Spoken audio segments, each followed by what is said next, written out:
வணக்கம். என்னோட பெயர் ஆலன் வில்லியம்ஸ், 96வது வட்ட செயலாளர், வில்லிவாக்கம் சட்டமன்ற தொகுதி. நான் 2021 சட்டமன்ற தேர்தலில் தான் இந்த கட்சியில் இணைஞ்சு என்னோட பணி கட்சிக்கு நான் ஆத்மாத்மா செய்கிற பணியை பார்த்து எனக்கு வட்ட செயலாளர் பொறுப்பு கொடுத்தாங்க. அது பார்த்திங்கன்னா எங்கள் தொகுதி செயலாளர் மணிகண்டன் அவரும் மற்ற உறவுகளும் சேர்ந்து பரிந்துரைச்சு அந்த பொறுப்பு எனக்கு வந்தது. வில்லிவாக்க தொகுதி மக்களுக்கு இந்த திமுக அரசால் ஏற்படுற பிரச்சனைகள், இந்த அரசாங்கம் கொடுத்த வாக்குறுதிகள் என்ன, மக்கள் விரோத செயல்கள் என்ன, என் தொகுதியை சுற்றி என்னென்ன நடக்குது, அது குறிப்பாக என்னோட வட்டத்தில் என்னென்ன நடக்குது. என்னோட வட்டம் பார்த்தீங்கன்னா இந்த 4 ரயில்வே குடியிருப்பு, அது இல்லாமல் தாகூர் நகர், யுனைடெட் இந்தியா நகர், சோமசுந்தர் தெரு 1லிருந்து 5 தெரு, கேகே நகர், இப்படி ஒரு 4-5 ஏரியா தான் வரும். பள்ளிக்கூடம், மருத்துவமனை, அந்த சுற்று வட்டாரத்தில் மதுக்கடை இருக்கக்கூடாதுன்ற ஒரு சட்டம் இருக்கு, இந்திய அரசியலமைப்பு சார்ந்த சட்டம் இருக்கு. ஆனால் நம்ம குன்னூர் நெடுஞ்சாலையில் ஜாயிண்ட் ஆஃபீஸ் பேருந்து நிலையம் எதிரில் பார்த்தீங்கன்னா, மகேஷ் ஹோட்டல் எதிரில் பார்த்தீங்கன்னா ஒரு டாஸ்மார்க் இருக்கு. பக்கத்தில் பார்த்தீங்கன்னா பேங்க். இந்த பக்கம் பின்னாடி பார்த்தீங்கன்னா 100 மீட்டர் தொலைவிலேயே பார்த்தீங்கன்னா அரசு பள்ளி இருக்கு. அங்கே அந்த அரசு பள்ளியிலேருந்து 50 மீட்டரில் பார்த்தீங்கன்னா மகப்பேறு மருத்துவமனை, அரசு மகப்பேறு மருத்துவமனை இருக்கு. இந்த பக்கம் பார்த்தீங்கன்னா தனியார் பள்ளிக்கூடங்கள் இருக்கு. அந்த பக்கம் ஒரு 150 மீட்டர் தனியார். அதே மார்க்கெட்லேயே பார்த்தீங்கன்னா மார்க்கெட் எண்டில் பார்த்தீங்கன்னா ஒரு டாஸ்மார்க் கடை இருக்கு. இங்கே மெயின் ரோட்டில் ஒரு டாஸ்மார்க் கடை இருக்கு. இதால் தியானமும் 12 மணிலேருந்து நைட்டு 10 மணி கடை சாத்துற நேரம் வரையும் மக்களுக்கு அங்கே இருக்க ஒவ்வொரு மக்களுக்கும் இடையூறு தான். இதில் நடுவில் வர பார் லீஸ் டைம் முடிஞ்சிச்சு சொல்லி பாரை க்ளோஸ் பண்ணிடுவாங்க. பப்ளிக் பிளேஸே பார் ஆகிடும், ரோடே தான் பாரு. அந்த மாதிரி நிறைய விஷயங்கள் நடந்துட்டு இருக்குங்க. தெருவிளக்கு சரியாக எரிகிறது கிடையாது, சரிங்களா? திருட்டுக்கு ரயில்வே குடியிருப்பு இப்போ ஆட்கள் நிறைய குடியிருப்புகள் இடிக்கப்பட்டதுன்னா ஆட்கள் நடமாட்டம் இல்லாததுனால அது பார்த்தீங்கன்னா ப்ராஸ்டியூஷனுக்கும், கஞ்சா கடத்தலுக்கும், மது கூடாரமாகவும் நடக்குது. எத்தனை பேர் தட்டிக்க. நான் அங்கே குடியிருந்த வரையும், ஏன்னா எங்கள் சித்தப்பாக்கு அங்கே ரயில்வேல இருந்தார், அதனால ரயில்வே குடியிருப்பு நான் குடியிருந்தேன். நான் இருந்த வரையும் நான் கேட்டுட்டு இருப்பேன், நான் துரத்திட்டு தான் இருந்தேன். இப்போ ஒரு 11 மாசமா அந்த வீடு இடியும் தருவாயில இருக்காதுன்னா அரசு அது வீடெல்லாம் இடிச்சு தரமாட்டாக போகுதுன்னு சொன்னதுனால வேற வழி இல்லாமல் என் குடும்பத்தோட நான் தனியாக வந்துட்டேன். இப்போ நான் சிக்கோ நகரில் தான் குடியிருக்கேன் ஒரு 11 மாசமா. அதனால் அந்த பக்கம் போக வேண்டிய வாய்ப்பு இல்லாதனால என்னால் போக முடியறதில்ல, அதெல்லாம் கேட்க முடியறதில்ல, கேள்வி கேட்க. நாம் தமிழர்ன்ற கட்சியை பயன்படுத்தாமல் தனிப்பட்ட முறையில் நான் தனி மனிதனா அதெல்லாம் தட்டி கேட்டிருக்கேன். நிறைய பிரச்சனை எனக்கு அதனால வந்திருக்கு. என் குடும்பத்தில் அதனால பிரச்சனை. உனக்கு ஏன் அது தனியாக விட்டு வெளில போய் எதுக்கு நீ மற்ற விஷயத்துல தேவையில்லாத விஷயத்துலலாம் தலையிடுற அப்படின்னு சொல்லி குடும்பத்துலேயும் நிறைய தகராறு. கட்சி சர்வ போராட்டம் முன்னெடுக்கலாம், சரிங்களா? கட்சியில் எனக்கு எல்லா விதத்தையும் ஒத்துழைப்போடு தான் இருக்காங்க. ஆனால் மக்கள் நான் போராட்டம் முன்னெடுக்கிறேன்னா அந்த போராட்டத்துக்கு மக்களோட ஆதரவும் இருக்கணும். கட்சி மட்டும் ஆதரவு வச்சா போதாது, மக்களோட ஆதரவு இருக்கணும். ஆனால் மக்கள் இப்போ ஆதரவு கொடுக்குற மாதிரி நிற்பாங்க. தேர்தல் வரும்போது திரும்பவும் பணத்தை வாங்கிட்டு திமுகவுக்கும் அதிமுக இந்த பெரும் முதலீடான திராவிட கட்சிகளுக்கு தான் கொடுப்பாங்க.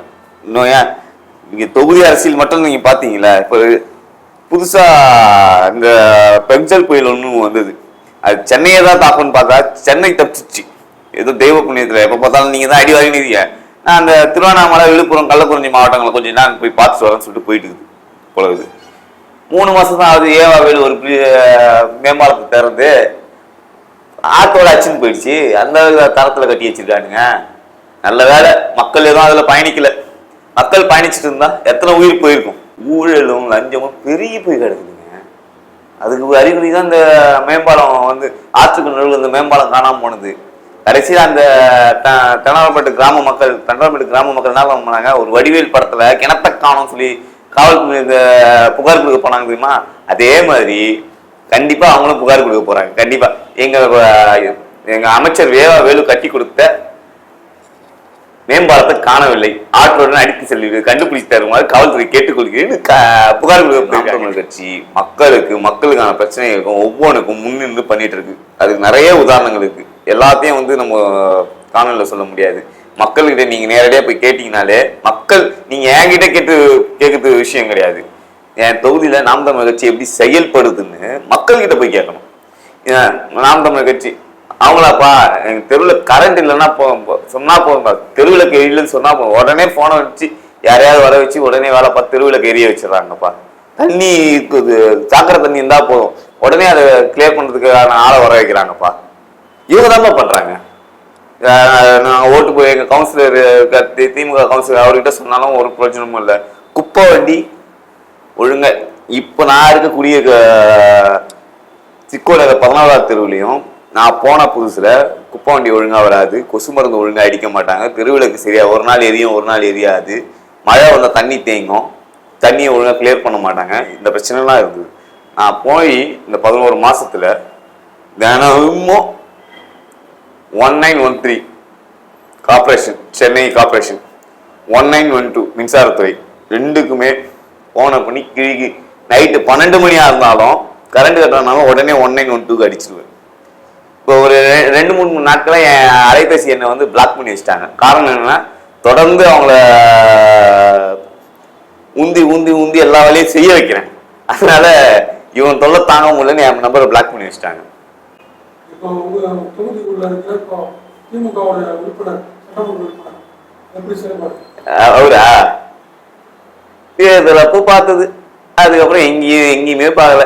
நான் தொகுதி மக்கள் எல்லாரையும் சேர்த்துட்டு வில்லியாத காவல் நிலையத்திலயோ இல்ல கேட்டு காவல் நிலையத்திலயோ போய் எங்க தொகுதி எம்எல்ஏ காணவில்லைன்னு சொல்லி புகார் கொடுக்க வேண்டியதுதான்.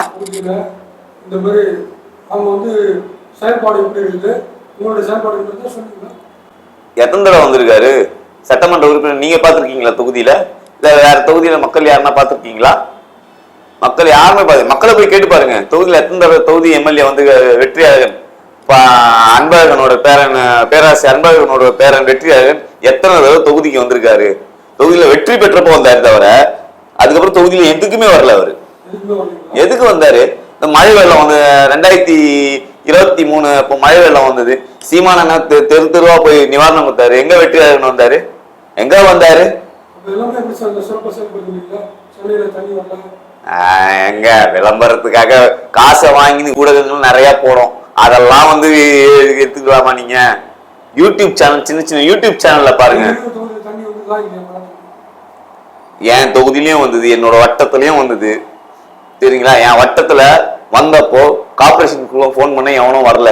நானா போய் கொம்பு எடுத்து குத்தி விட்டு குப்பையெல்லாம் கிளியர் பண்ணி அந்த தண்ணியை வெளியே வச்சேன். மாமன்ற உறுப்பினர் தனலட்சுமி வரல. என்னோட ஒன்றா படிச்சவங்க, எனக்கு கூட படிச்சவங்க தான், என்னோட பாலிய சிநேகிதி தான் அவங்க. அவரோட கணவரும் எனக்கு நல்ல நண்பர் தான். இருந்தாலும் மாற்று கட்சியில இருக்காரு.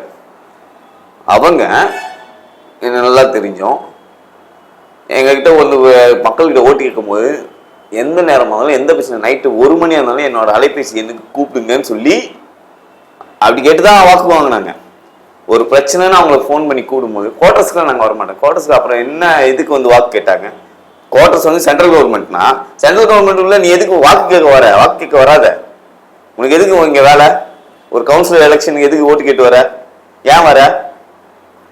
நீ ஓட்டு மட்டும் வந்து எங்களுக்கு வேணும், ஆனா எங்களுக்கான தேவையை வந்து மாநகராட்சி மூலமா நீ செய்ய மாட்ட.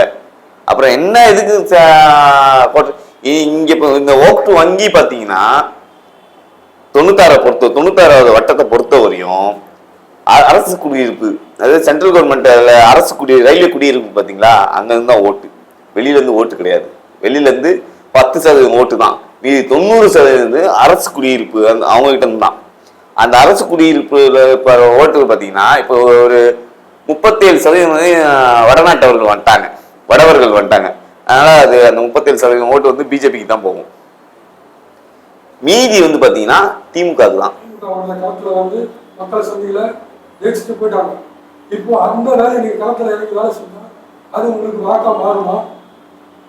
அதாவது நீங்க என்ன கேக்குறீங்கன்னா, நாங்க செய்யற வேலையை வச்சு எங்களுக்கு வாக்கு உயருமான்னு கேக்குறீங்க. நாங்க ஓட்டு அரசியல் பண்றதுக்காக நாங்க வரலையே. மக்களுக்கான அரசியல் தானே, மக்களோட கஷ்டத்தை கண்ணீரை துடைக்கிறதுக்கு தான் நாங்க வந்தோம். அதுக்கு இன்னைக்கு பாத்தீங்கன்னா மக்களோட பிரச்சனைக்கு நாம் தமிழர் கட்சியை தவிர்த்து வேற எந்த கட்சியாவது முன்னாடி வந்து நிக்குதானா? இல்ல. எங்க எந்த ஒரு பிரச்சனை இருந்தாலும் விமான நிலையத்து எதிர்ப்பு போராட்டம்னாலும் நாம் தமிழர் தான் நிக்குது. அதானி போர்ட்டோட எதிர்ப்பு போராட்டம்னாலும் நாம் தமிழர் தான் நிக்குது. அணுவுல எதிர்ப்பு போராட்டம்னாலும் நாம் தமிழர் தான் வந்து நிக்குது. இங்க எந்த போராட்டம்னாலும் நாம் தமிழர் தான் நிக்குது. ஏன் இவ்வளவு பேச நாங்க 8 வயசாலே நாங்க நடத்தியே தீர்வோன்னு எங்க முடிஞ்சுது?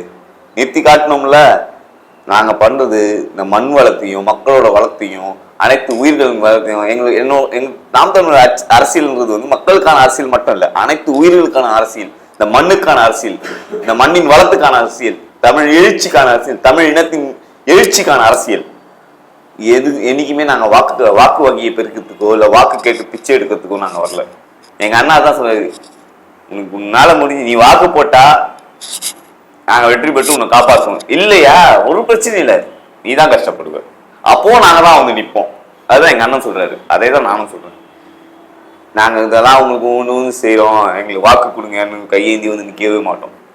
உனக்கு இஷ்டம் நாங்க செய்து நல்லது, யார் நல்லது செய்வோம் மூளை கேட்டுது, வாக்கு போடு மனச்சான்றோடு. சரியா?